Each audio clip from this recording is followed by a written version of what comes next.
Hi everyone, today we're going to prepare a dish called Khashlama. This is an Armenian dish. It's been passed down from generation and generation, so it's an old world dish. What I love most about this dish is its simplicity. The ingredients are fresh. We have 4 tomatoes that we sliced thin, and we have two red bell peppers and 1 large onion. We have about 2 pounds of Yukon Gold, smaller size potatoes, and fresh herbs, fresh cilantro, fresh basil, and about close to 4 pounds of beef. So with this dish, you can actually use lamb. Today we're going to use beef. If you do use lamb, it has a bit of a gamey flavor, so you may want to soak your lamb in water for about an hour. Rinse the water, drain the water, rinse the lamb, then you can use it. For spices, it's very simple. We're just using paprika and black pepper, sea salt, and beer. So today we're making this gluten-free. So I'm using a 100% gluten-free beer. It's made from millets and corn. It's a stout, so it's a darker beer. The stout's going to add a nice depth of flavor, a nice richness to this dish. For the meat, it's very important that you're keeping the fat and keeping the bone. So I used 2 T-bone steaks and 2 beef shank steaks. The bone is going to add a nice gelatinous texture to the broth, which you want, and the fat's going to add a lot of flavor. You need that fat for this dish. So that's it. So we're going to prepare this beef stew, and let's go. In order to prepare this dish, what we're going to do is we're going to layer the ingredients in this pot. So we start with potatoes and then we add on from those layers. So I'm going to create 1 layer of potatoes.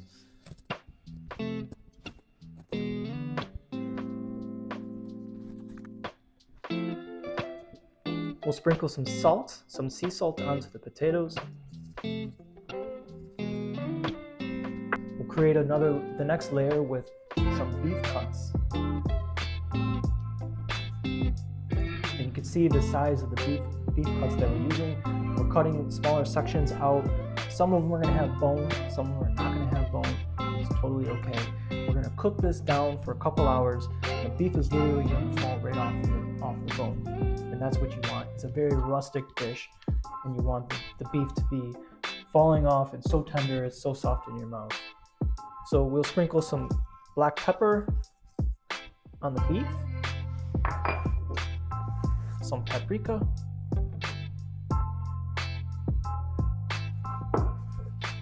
and some salt. Don't be afraid to use enough sea salt. This dish, with all the vegetables, potatoes, and the meat, it needs to be seasoned well. The next layer, we're going to put tomatoes.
So we've layered everything into the pot. So we have all the beef and all of the vegetables.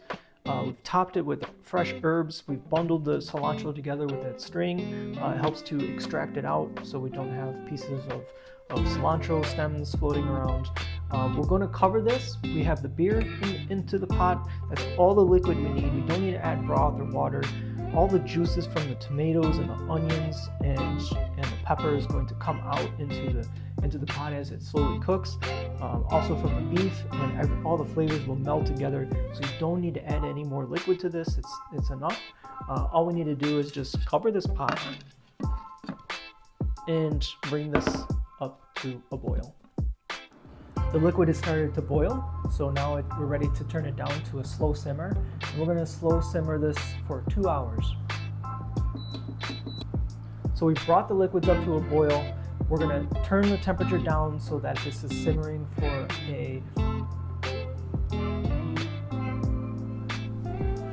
We've got the liquids boiling, so now we're going to take the temperature down and we're going to slow simmer this for 2 hours. We've brought the temperature up to the point where the liquids are now boiling.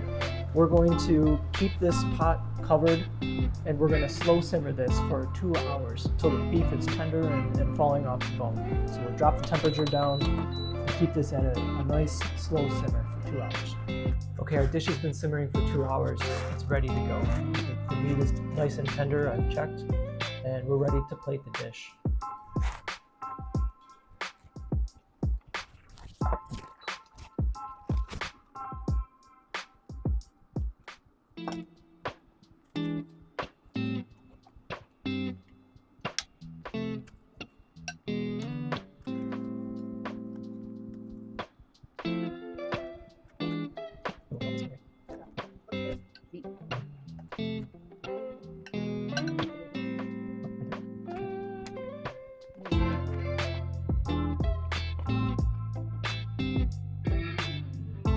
So here's our dish.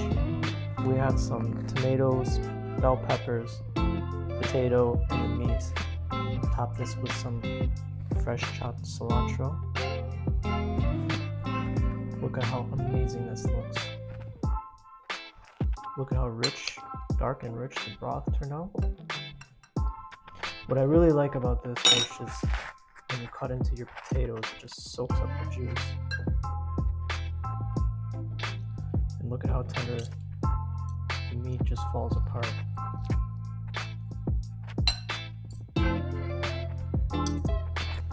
So this is how you make delicious khashlama. So much flavor.